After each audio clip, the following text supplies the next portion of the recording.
इस मूवी की शुरुआत में हीरो अपना इंट्रोडक्शन कुछ इस तरह से देता है। हाय, मैं एक पोकेमॉन हूँ और सबसे पहले अपना पूरा फ्लैशबैक बताना चाहता हूँ। इस लाइन में जिसे पानी में भिगो कर रखा हुआ है, इसका नाम म्यूटू है।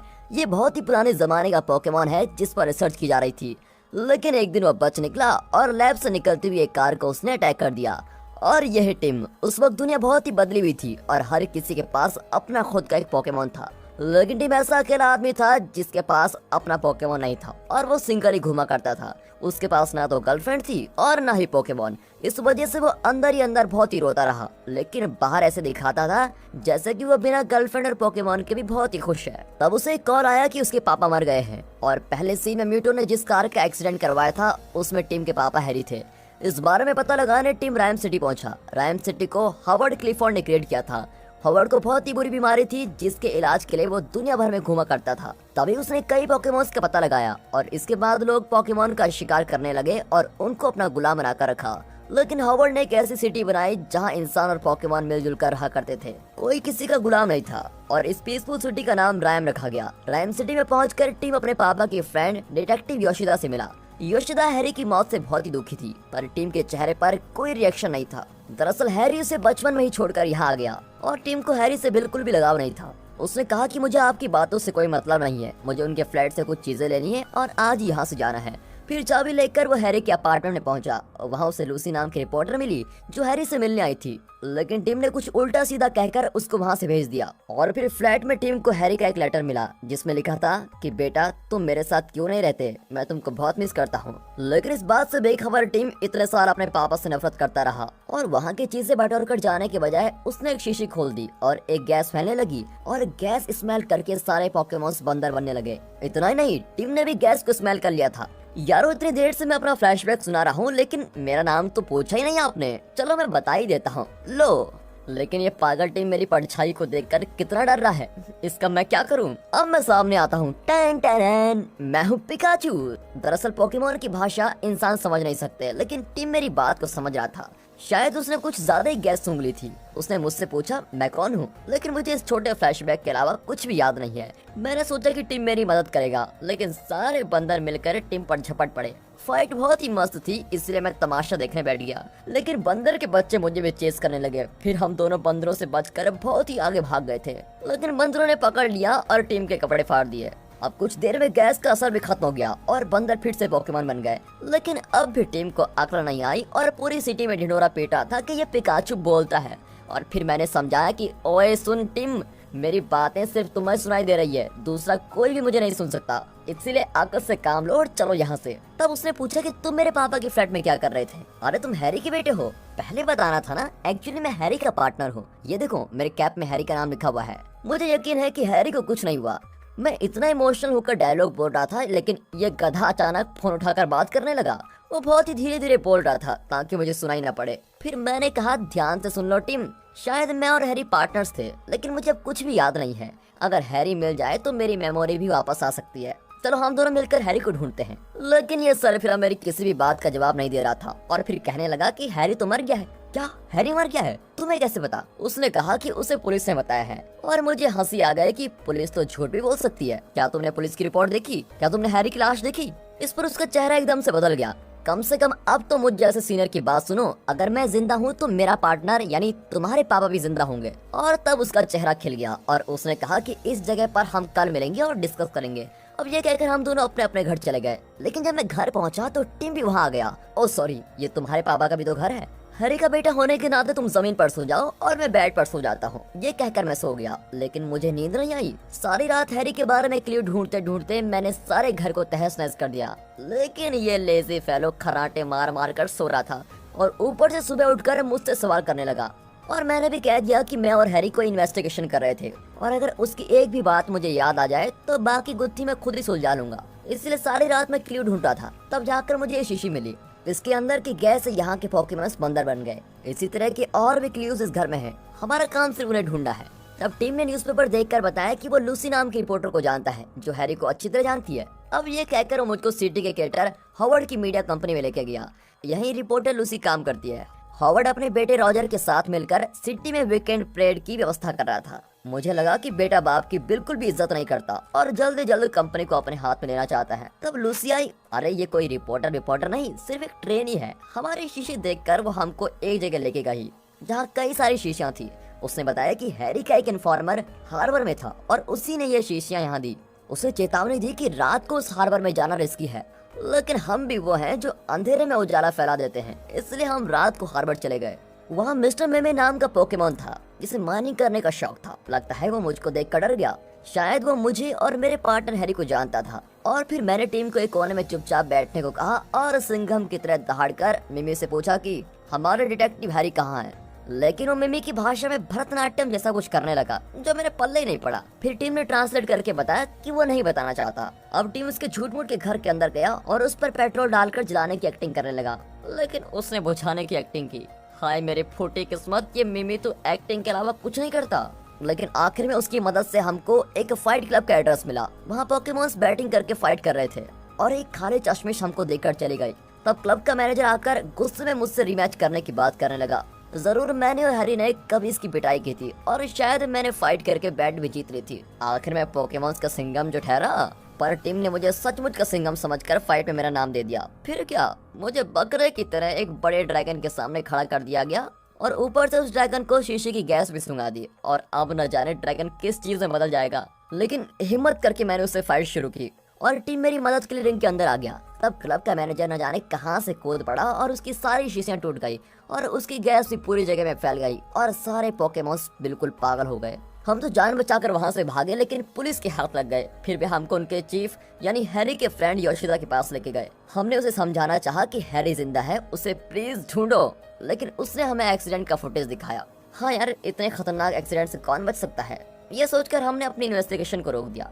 मेरा तो दिल ही बैठ गया था कि मेरा पार्टनर मर गया है और मुझे उसके बारे में कुछ भी याद नहीं है। मेरी छोड़ो, इस टीम का क्या होगा। बेचारा बचपन से ही पापा से दूर रहा और अब उसके पापा भी नहीं है। और तब मेरे डार्लिंग टीम ने दिल को छू देने वाली बात कही कि मेरे पापा तो नहीं रहे, कम से कम तुम्हारी मेमोरी को तो हम वापस ला ही सकते हैं। और तब काली चश्मिश वहाँ पर आई और हमें हॉवर्ड क्लिफोर्ड के पास लगी गई और हॉवर्ड ने हमें बताया कि उसी के कहने पर हैरी एक केस को इन्वेस्टिगेट कर रहा था। केस कुछ ऐसा था कि एक और मैं इंसान और पोकेमॉन्स की फ्रेंडशिप के लिए मेहनत कर रहा था और दूसरी और मेरा बेटा रॉजर एक लैब में पोकेमॉन्स पर रिसर्च कर रहा था। वो पोकेमॉन्स को पकड़कर उन्हें बहुत ही पावरफुल म्यूटेंट्स बनाने की कोशिश में लगा हुआ था और उसकी रिसर्च के बारे में पता लगाने का काम मैंने हैरी को दे दिया था, पर वो उसे पूरा नहीं कर सका। अब वो काम आप दोनों ही कर सकते हैं।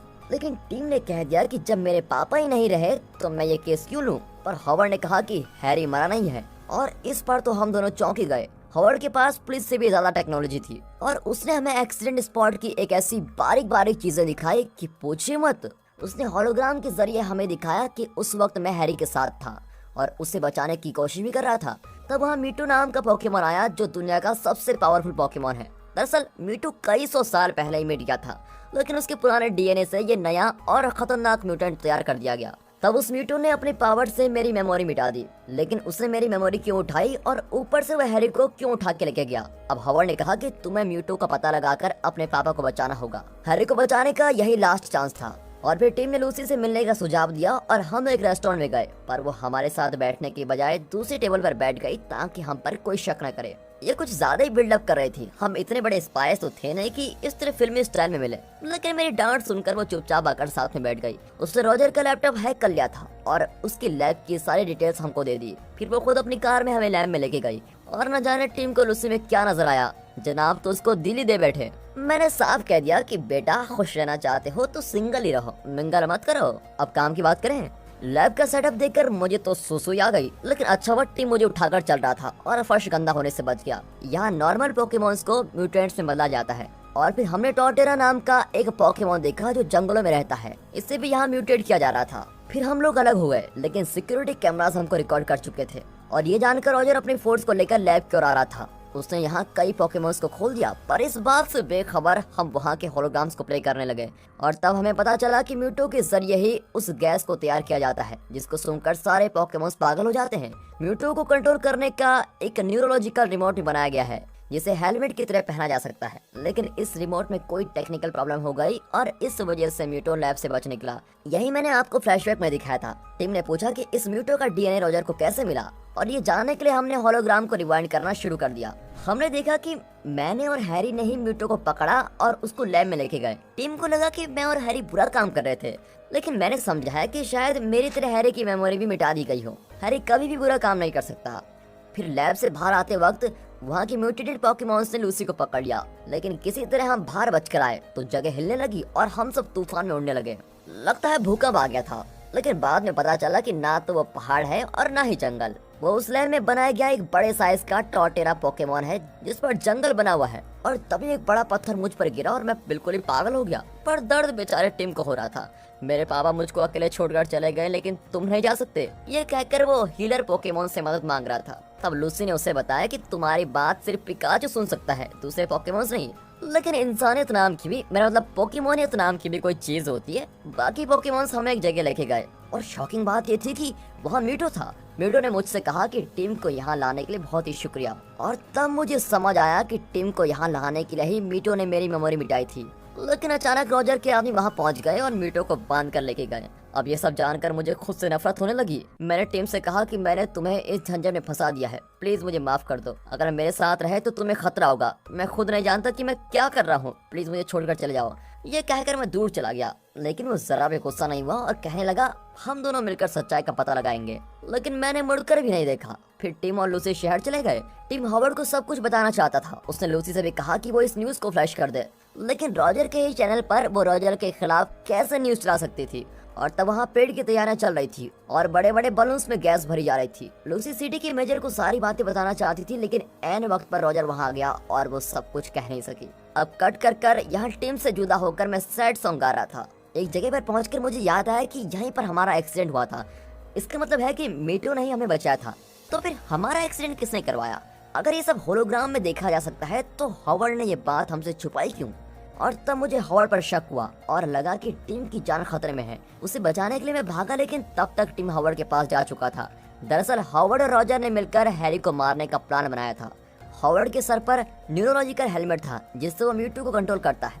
हैरी को इस बात का पता चल गया था और इसीलिए हॉवर्ड हैरी को खत्म करना चाहता था। हॉवर्ड ने हैरी का एक्सीडेंट करवाया था।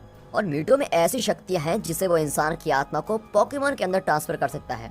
इसीलिए हॉवर्ड और रॉजर ने म्यूटो के शरीर से ऐसी गैस तैयार की जिससे इंसानों को भी पोकेमॉन जैसा बनाया जा सकता है। इस सेलिब्रेशन परेड का भी यही मकसद है कि वो गैस पूरी सिटी में फैल जाए। फिर बाप बेटा मिलकर सारे इंसानों की आत्माओं को पोकेमॉन्स के अंदर घुसाकर उन्हें अपनी उंगलियों पर नचा सकेंगे। अब हेलमेट पहनकर हॉवर्ड अपनी आत्मा को म्यूटो के अंदर ट्रांसफर कर चुका था और परेड के दौरान उसने सारे बलून्स के अंदर गैस निकाल दी और हर तरफ गैस फैल गई और इस वजह से कई लोगों की आत्मा उनके पोकेमॉन के शरीर में चली गई और अब ये हॉवर्ड की तरह कठपुतली बन चुके थे। और तब मेरी एंट्री हुई, लेकिन मुझे पता ही नहीं था कि वहाँ पर हो क्या रहा था। और तब लूसी ने अपने पोकेमॉन के अंदर से मुझे इंस्ट्रक्शन दी कि मुझे इस गैस को खत्म करना है और मैंने अपना गेम शुरू किया और हर बलून को ब्लास्ट करने लगा। और यहाँ है कहानी का ट्विस्ट। टीम को वहाँ एक आवाज आई और जब उसने दरवाजा खोला तो अंदर रॉजर को बंद किया गया था। दरअसल रॉजर अच्छा आदमी था और पोकेमॉन्स को बचाना चाहता था, इसलिए उसे यहाँ बंद कर दिया गया था। लेकिन बाहर जो रॉजर घूम रहा था वो कौन था? एक्चुअली वो डिटो नाम का एक पोकेमॉन था। वो जिसको भी देखता था उसी का रूप ले लेता था और इसी की मदद से हॉवर्ड ने बहुत कुछ प्लान किया था।